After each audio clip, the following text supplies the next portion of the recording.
اعوذ باللہ من الشیطان الرجیم بسم اللہ الرحمن الرحیم السلام علیکم۔ کبھی کبھی انسان ساری کوششیں کر کے بھی تھک جاتا ہے، دعائیں، سجدے، آنکھوں سے بہتی دعاؤں کی بارش، مگر پھر بھی تقدیر جیسے خاموش کھڑی رہتی ہے۔ کبھی لگتا ہے شاید اللہ ناراض ہے، کبھی لگتا ہے شاید ہم کمزور پڑ گئے ہیں، اور کبھی تو یہ وسوسہ دل میں آتا ہے کہ شاید ہماری دعائیں آسمان تک پہنچ ہی نہیں رہی۔ لیکن سنو، ایسا نہیں ہے، اللہ کبھی ناراض نہیں ہوتا، ہم ہی اس کی یاد سے دور ہو جاتے ہیں، اور جب ہم واپس لوٹتے ہیں تو وہ اپنی رحمتوں کے دروازے کھول دیتا ہے، بغیر حساب، بغیر سوال، بس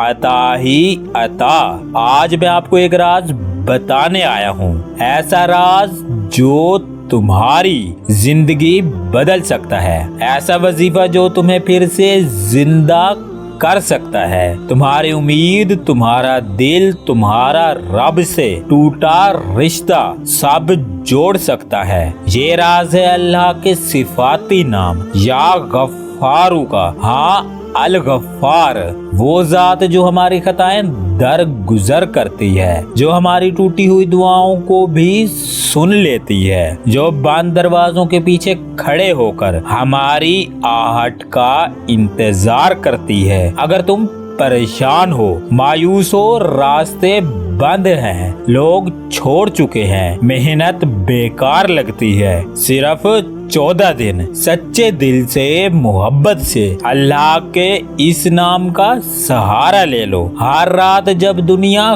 خاموش ہو جائے، جب دل تھک کر سجدے کی طلب کرے، جب آنکھوں سے نیند غائب ہو اور دل کے اندر سوالات شور مچائیں، تب رب کو پکارنے کا وہ خاص لمحہ آتا ہے۔ ایسے ہی لمحے میں اگر کوئی اللہ کے صفاتی نام یا غفارو کو محبت، خشوع اور ٹوٹے ہوئے دل سے پکارتا ہے تو عرش بھی ہلنے لگتا ہے اور تقدیر کے بند دروازے آہستہ آہستہ کھلنے لگتے ہیں۔ تو یاد رکھو، اگر تم بھی کسی بے چینی، مصیبت یا بندش میں ہو اور تمہاری محنت، تمہارے سجدے، تمہاری دعائیں تمہیں وہ سکون نہیں دے رہے جو تم مانگ رہے ہو، تو بس اللہ سے رجوع کرو اس کے عظیم نام الغفار کے ذریعے۔ یہ ہے وہ مجرب وظیفہ جو دلوں کو نرم کرتا ہے، گناہوں کو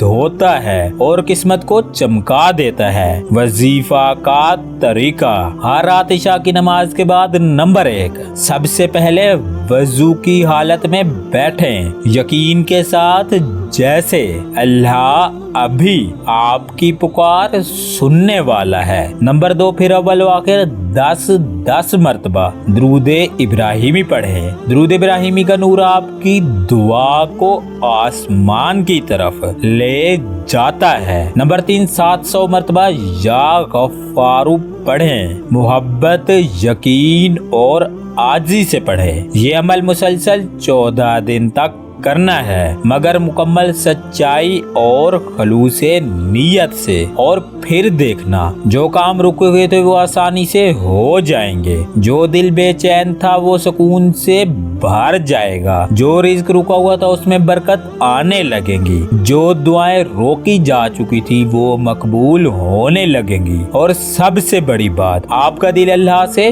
جڑ جائے گا۔ لیکن ایک راز یاد رکھو، یہ عمل کسی حاجت کے لیے نہ کرو، بلکہ صرف اس لیے کرو کہ اللہ تمہیں معاف کر دے، کیونکہ جب بندہ خالص نیت سے صرف معافی مانگتا ہے تو اللہ اسے وہ کچھ دے دیتا ہے جو وہ مانگ بھی نہ سکا ہو۔